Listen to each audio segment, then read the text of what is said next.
మన కోసం మన వార్తలు అందించే ఏటీఎం న్యూస్ కు స్వాగతం.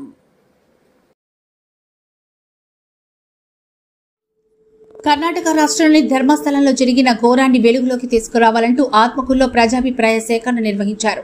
కర్ణాటక రాష్ట్రంలోని ప్రముఖ శైవ క్షేత్రమైన ధర్మస్థల ప్రాంతంలో ఓ నదిలో పలువురు యువతుల శవాలను పూడ్చిపెట్టినట్టు అక్కడ పనిచేసి పదవి విరమణ చేసిన ఓ పారిశుధ్య కార్మికుడు ఇటీవల తెలిపిన సమాచారంతో వెలుగులోకి వచ్చిన ఘోరమైన సంఘటనపై పూర్తి సమాచారాన్ని వెలుగులోకి తీసుకురావాలంటూ ఆత్మకూరులో విలేజ్ బోయర్స్ ఆధ్వర్యంలో ప్రజాభిప్రాయ సేకరణ నిర్వహించారు. అక్కడ చనిపోయిన బాధితులకు శ్రద్ధాంజలి ఘటిస్తూ నివాళులర్పించారు. ఆత్మకూరు పట్టణంలోని బీఎస్ఆర్ సెంటర్ వద్ద నిర్వహించిన ఈ కార్యక్రమంలో పట్టణ ప్రముఖులు, గ్రామస్తులు, విద్యార్థులు భారీగా హాజరయ్యారు.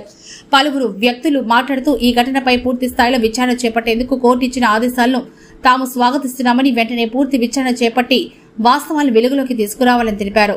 ఈ కార్యక్రమంలో పట్టణ ప్రముఖ న్యాయవాది సివి శేషారెడ్డి, సిఐటియు జిల్లా నాయకులు శివప్రసాద్, రైతు సంఘం నాయకులు లక్కు కృష్ణప్రసాద్, జన విజ్ఞాన వేదిక నాయకులు హరికృష్ణ, సాదిక్ హుస్సేన్, గంగాధర్, ఎన్ఆర్ఐ మీరా మొహిద్దీన్, పట్టణ ప్రముఖులు గార్లపాటి సురేష్ బాబు, శ్రీనివాసులు రెడ్డి తదితరులు హాజరయ్యారు.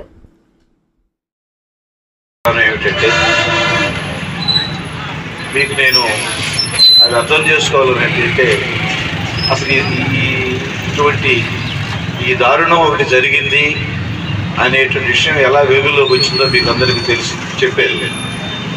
ఒక 48 ఏళ్ళ ఆయన 1995 నుంచి 2014 వరకు అక్కడ ఆ దేవాలయంలో ఊడ్చే పని చేసే ఒక దళితుడు ఉన్నారు.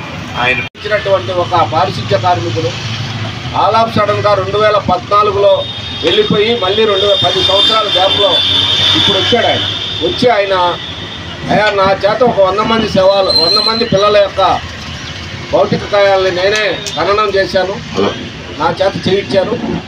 ఆ రకంగా 100 మంది పిల్లల భౌతిక కాయాలని నేనే ఖననం చేయాల్సిన స్థితి నా చేతుల మీదుగా జరిగింది. దీన్ని అంతా కూడా నేను ఆ రోజు ఆ పిల్లల్ని కానీ పరిశీలిస్తే వాళ్ళ ఒంటి మీద గుడ్డలు లేవు, అదేవిధంగా వాళ్ళు నగ్నంగా ఉండటం, దెబ్బలు ఉండటం, వాళ్ళ పిల్లల శరీరం మీద దెబ్బలు ఉండటం, ఇవన్నీ అనేక అనుమానాలకి దారితీస్తుంది. దీని వెనుక అనేక మంది పెద్దల యొక్క కుట్ర దాగి ఉంది. దీన్ని అన్నింటినీ బయటకు తీసుకురావాలి. ఈరోజు దేశవ్యాప్తంగా పెద్ద చట్టం ఉంటుంది, న్యాయ వ్యవస్థలో విజిల్ బ్లోయర్ అనే చట్టం ఉంటుంది, ఇంతవరకు మనకు తెలియదు. కాబట్టి సమస్యలు ఎత్తి చూపడం అనేదే ఈరోజు దేశవ్యాప్తంగా ఆ పారిశుధ్య కార్మికులు దేవాలయంలో పనిచేసి ఆయన చెప్పినంత వరకు మిగతా వ్యవస్థలకు తెలియకపోవడం, ఇది మరింత ప్రజలకు తెలిసే విధంగా మనం తీసుకోవాలని ఈ కార్యక్రమం అన్ని రకాలుగా సహకరించిన అందరికీ